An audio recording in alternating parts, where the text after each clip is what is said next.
دو تین ٹوٹی پھوٹی ہلکی پھلکی خبریں جو اخبارات سے ہم نے لی ہیں وہ شیئر کرتے ہیں کہ پاکستان سے کرونا ختم ہونے کے قریب ہے.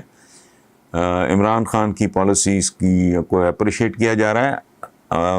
امریکی جو جریدہ ہے وال اسٹریٹ جرنل کا پاکستانی وزیر اعظم کی کامیاب پالیسیز کا اعتراف کیا ہے، اور غیر ملکی ماہرین بھی پاکستانی ماہرین سے کرونا سے نمٹنے کے لیے معلومات لینے لگے ہیں. تو میرا اس پہ تبصرہ کیا ہونا ہے؟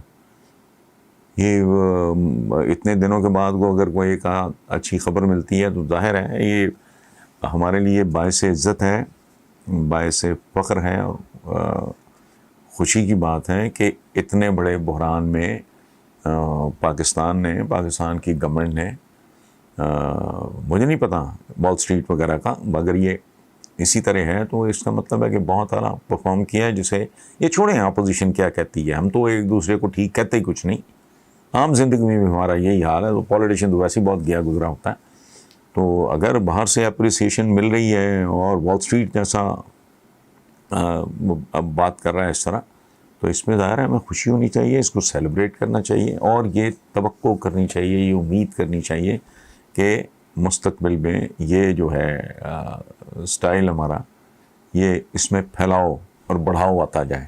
اچھا، یہ ہے کہ جی نیب نے وزیر اعلیٰ پنجاب کو طلب کیا.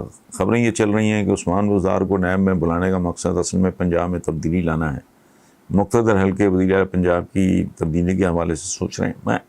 اچھا، پہلی بات یہ ہے کہ ہم ہمیشہ نا کوئی کانسپریسی، مطلب سیدھی بات سیدھے طریقے سے سمجھ نہیں آتی. پہلی بات تو یہ ہے کہ اچھا اگر ایک روایت پڑھ رہی ہے تو اس میں اتنی سنسنی خیزی کی تو کوئی ضرورت نہیں ہے. اگر عثمان بزدار کو طلب کیا جا رہا ہے نیب میں تو نہ زمین پھٹی ہے نہ کوئی آسمان گرا ہے، یہ ہونا چاہیے، ہماری روایت ہے. ہم اپنے بچوں کو تو بڑے فخر سے یہ قصے پڑھاتے بھی ہیں، سناتے بھی ہیں، لیکن جب ہو جائے تو بڑے حیران ہو کے دیکھتے ہیں. اگر کوئی ایسی بات ہے، وہ میں نے پڑھے ہیں جو الزامات لگے ہیں، تو غلط ہوں گے تو سامنے آ جائیں گے، صحیح ہوگا. باقی اگر کوئی ہٹانا ہی چاہ رہا ہے تو عثمان بزدار صاحب بیچارے، وہ نہ 3 میں نہ 13 میں، تو ان کو ہٹانا بٹانے کے لیے تو اتنا جگاڑ لگانے کی میرا نہیں خیال ضرورت ہے. باقی ممکن ہے ٹھیک بھی ہو. اور اب اس پہ میں کیا تبصرہ کروں گی؟ جی نیب میں مریم نواز کی پیشی. قومی احتساب بیورو نے مریم نواز سے کیا 14 سے 40 کنال اراضی کی رسیدیں مانگی. یہ بھی جو کچھ ہوگا سامنے آ جائے گا.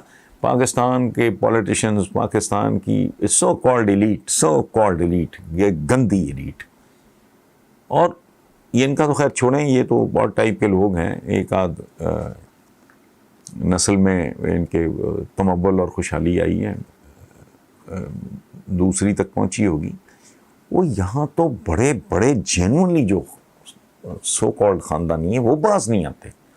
کوئی ہار لے اڑا، وہ پوچھو تو سلسلہ ہی نہیں ختم ہونے میں آتا. کوئی اور ہے توشہ خانوں کی گاڑیاں زندہ نگل گئے. اور تم لوگ ارب پتی کھرب پتی ہو ڈالر ٹرمز میں، تمہارے پیٹ ہی نہیں بھرتے. کوئی بی ایم ڈبلیو، کوئی مرسیڈیز لے گیا. میں نام کیا لوں، آپ نے بھی پڑھ لیا ہوگا. توشہ خانے سے بغیر ملکوں سے ملی ہوئی تو گاڑیاں یہ لے گئے. یہ اوقاتیں ہیں ان کے نہیں پیٹ بھرتے. یہ عمر یار کی زنبیلیں ہیں، یہ پیٹ نہیں ہے، معدے نہیں ہیں، یہ اوجڑی ہیں. جتنا ان کے اندر پھینکتے جاؤ اتنا ہی پھیلتے جاتے ہیں. وہ زنبیل تھی عمر یار کی غالب، اس میں جو ڈالتا تھا وہ اسی طرح اس میں گم ہو جاتا تھا. تو یہ اس طرح کے لوگ ہیں، ان کے بارے میں کیا بات کرنی. سوال ہے حسان جمیل صاحب فرام سرگودا، آبویسلی پاکستان، شاہینوں کا شہر. وہ کہتے ہیں جی کیا پاکستان کو اسلامی جمہوریہ کہنا ٹھیک ہے؟ یہاں کبھی بھی حقیقی جمہوریت قائم نہیں ہوئی. پاکستان کو لا الہ الا اللہ، پاکستان کا مطلب کیا؟ لا الہ الا اللہ کا نعرہ لگا کے حاصل کیا وغیرہ وغیرہ. یہاں اسلامی شریعت نافذ کیوں نہیں ہوتی؟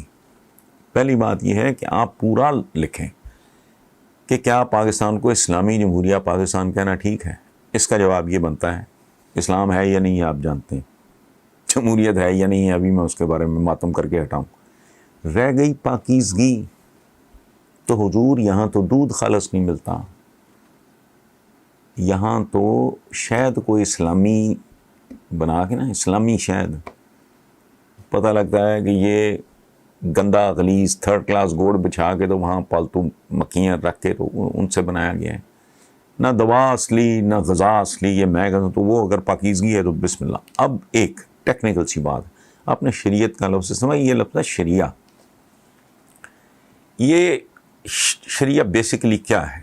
شریعہ ہے ایک چشمہ، بہتا ہوا پانی، اس کا چشمہ، اور آپ کو پتہ ہو کہ یہ پاکیزہ ہے اور یہ کس کا ہے؟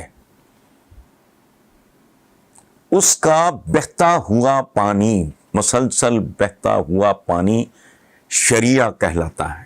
وہ اگر میرا خیال ہے 2 دن یا 3 دن رک جائے تو وہی پانی کریہاں ہو جاتا ہے۔ اب آپ سمجھے شریعہ کیا ہے؟ اور اگر اس میں مسلسل بہاؤ نہ ہو، یہ عربک کا لفظ ہے، ڈکشنری اٹھائیں دیکھ لیں، اگر اس میں مسلسل بہاؤ نہ ہو اور وہ رک جائے تو آفٹر 2, 3, 4 days وہی شریعہ کریہا میں تبدیل ہو جائے گا۔ سو باقی I leave it to your imagination.